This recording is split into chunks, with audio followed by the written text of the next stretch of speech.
Good afternoon, everybody.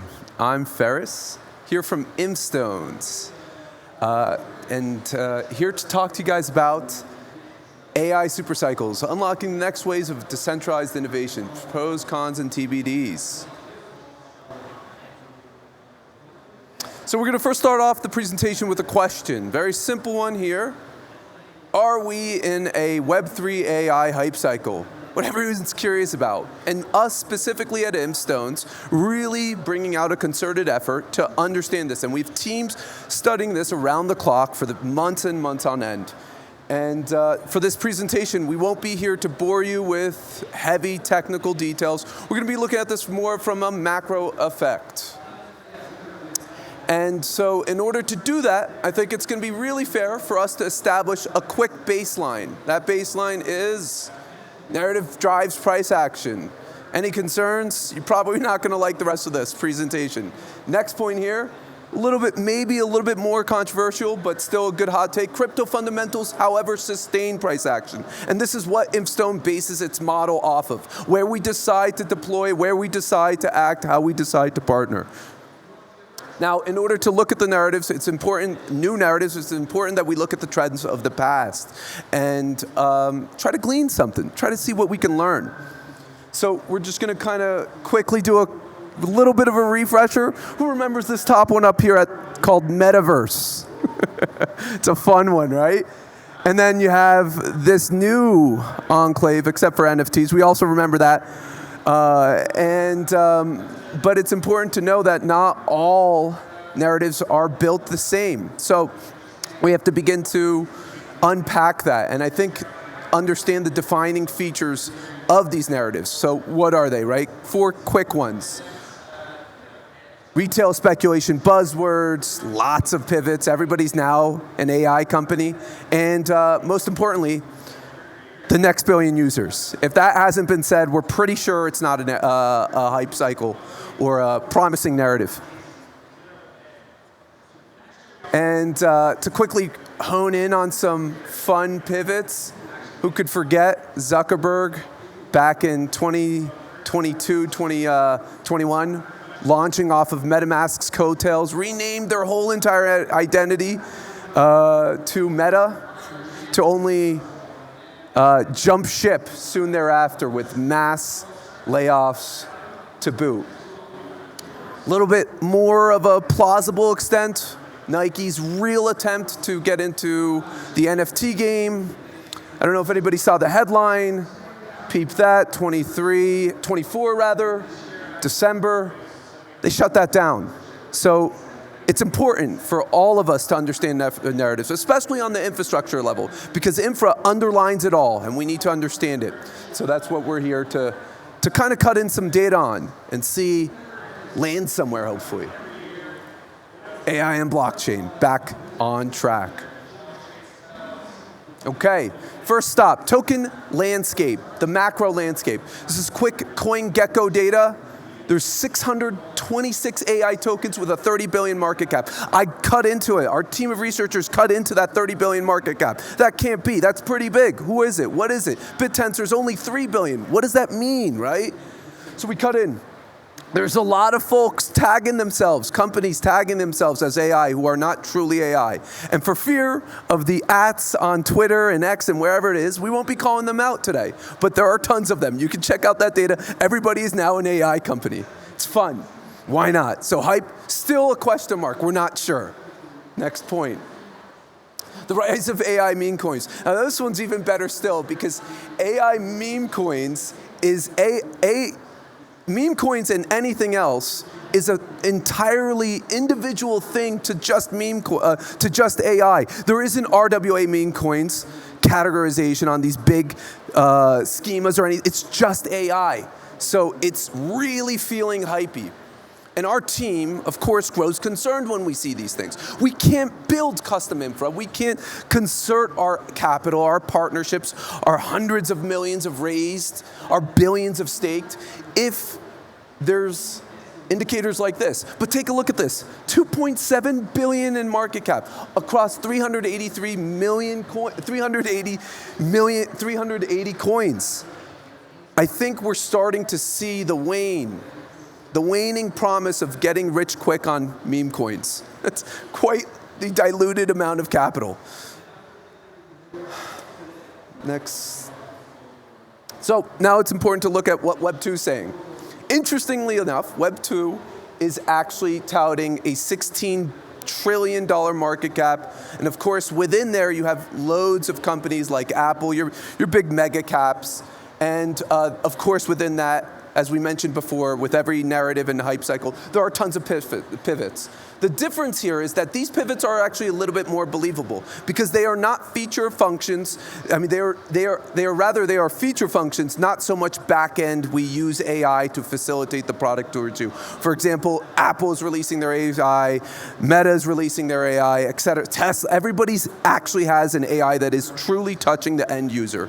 So this is actually believable. And this is where we're here set to focus our presentation on, this trend.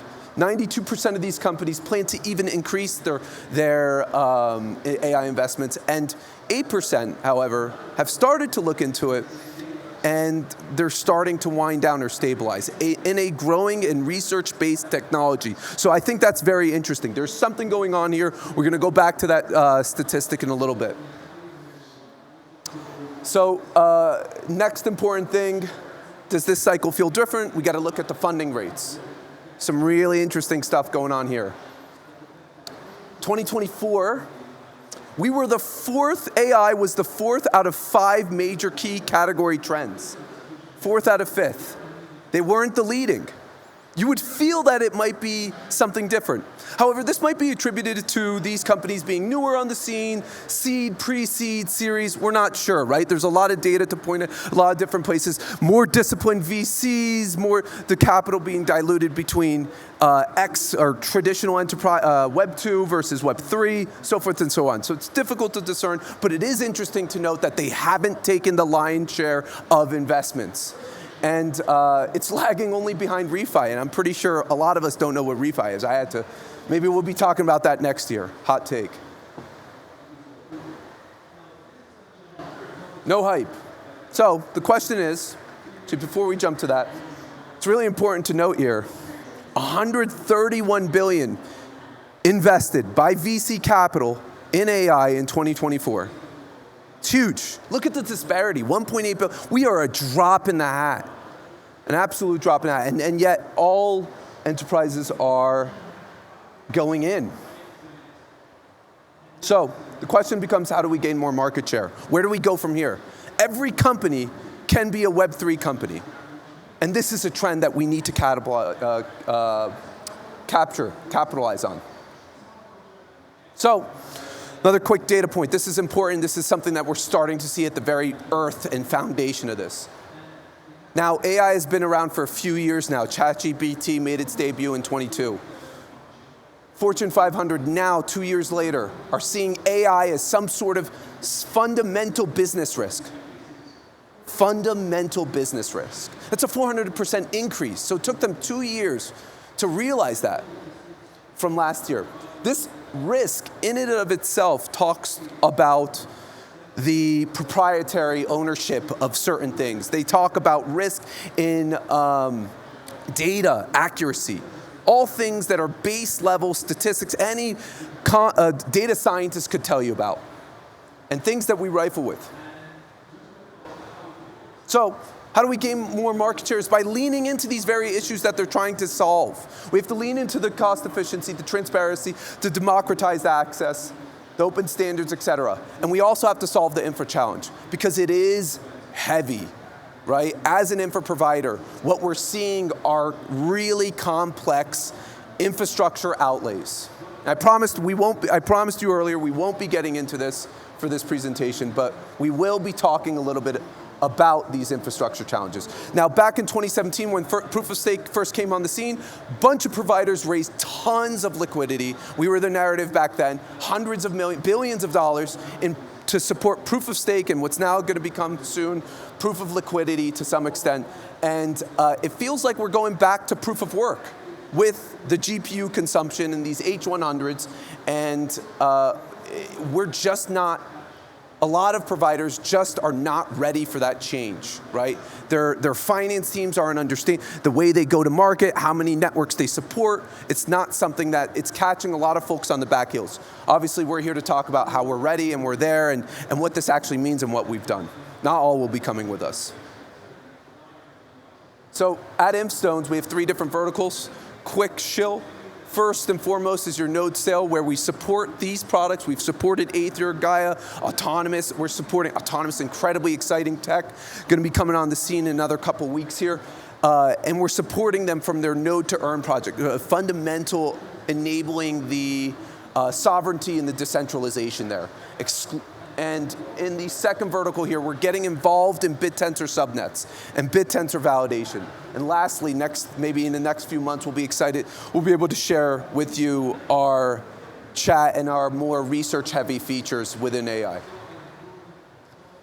So more of a bit down on the deep dive. Here's the node cell vertical that we're running.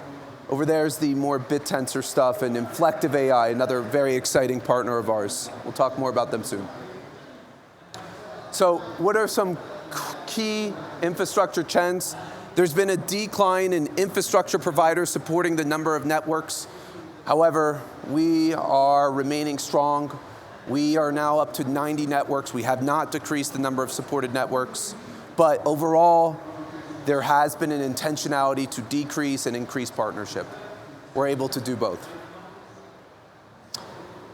Continued new networks, however, on the same time, at the same token, there are now even more networks, right? Obviously, Berachain with their humongous launch, Monad with their humongous launch, Rise, and just countless others. Tons of AI blockchain, and so nobody's slowing down. And what does this create? It creates the need for value streams and differentiation. And what you're going to end up seeing is more of a balanced decentralization cadence. Do you need really 50 validators in your validator set? It really is calling into question that. Can you really expect all 5 major infrastructure providers to be in every blockchain everywhere, right? And because what's happening now is there is going to be needed an intentionality, right? A real, with this liquidity fragmentation, this skills fragmentation, this time fragmentation, right? We're starting to dilute ourselves. However, it's really just making it very clear to the foundations that they need to be very intentional about the partnerships they call. Which brings us to some really strong players who are solving this problem, and that one of them is Inflective, the global data layer for AI. Their mission is actually just simply to bridge this all. They see all these players, they've sat back and said there needs to be a solution that speaks to all of this. Inflective, excellent partners, excellent technology. 2 additional beacons. Aether and BitTensor. We all know about Aether. They've gone about this in a radically decentralized way, managed compute, really bringing down the cost, already hit first ones on the scene, maintaining lead, already hit amazing traction. BitTensor as well. Again, they've taken on the compute question from a subnet approach, and on that subnet level, they've managed to launch federated tokenomics. Same solution, 2 different ways of getting up the mountain. Deployment solutions. Now, AI has now coined a new world called AIOS. 2 amazing companies taking this on. Autonomous coming on the scene in the next couple of weeks. Zero G as well, who's been there, who launched earlier this year. Both excellent technology and really providing the full suite for solutions to launch and deploy. Looking at it from a data access point, smart contract execution, the whole thing. So now a little bit more of a head scratcher, right? Where we're still trying to figure this out. AI has its problems, and one of those key problems are bias, right? And it's ironic in that there's going to be this validator sets trying to understand and validate the data that they process and say, yes, this is true. But if inherently the data is biased, what have we really done? We've just brought cost efficiency and maybe a little bit of transparency in the cases that the data is on chain, which by and large it's not, but those other providers were trying to do that. Still, we run into the problem of just kind of business as usual, just a technological efficiency. So I'd like to ask the question, we'd like to bring up this point, a TBD here. How can AI systems create a more fair request or response from these chatbots? In order to understand that, I think it's going to be important for us to just quickly be educated on how the data flow works. Comes in from, for example, any of these major marketplaces, right? Sahara or BitTensor. First, there comes the request from the model trainer itself, and that could be from any data major company, Facebook, whoever it is, who's looking to train their model. They put this request out there into the ether, the Web3 ether. Then that's where the Web3 market, AI data marketplace picks it up, and the miners act upon it. But what's missing from here is that that data request inherently might be biased. They might leave out certain keywords. For example, LeBron versus Jordan, very easy one. Let's focus on LeBron, not Jordan. Let's focus on new articles as opposed to old articles. These games are played all the time, and we know them. That's going to be a quick one that's not too politically charged, but a quick search all online, we've heard these. And it is scary. We're relying on AI to be the source of truth, and we need to know that there are issues. And I don't know about you guys, but the reason why we're here, at least much of us are here, is to be that democratizing force, to be that decentralizing measure. And so I think this is a real area where we could step up and champion our ingredients. We have the right stuff. We have slashing. We have DAOs. We have decentralization. We've self-governed ourselves for years now. Now maybe more successfully than before, but it's something that that we should seek to do. So, question here: are there too many protocols, and is this hype?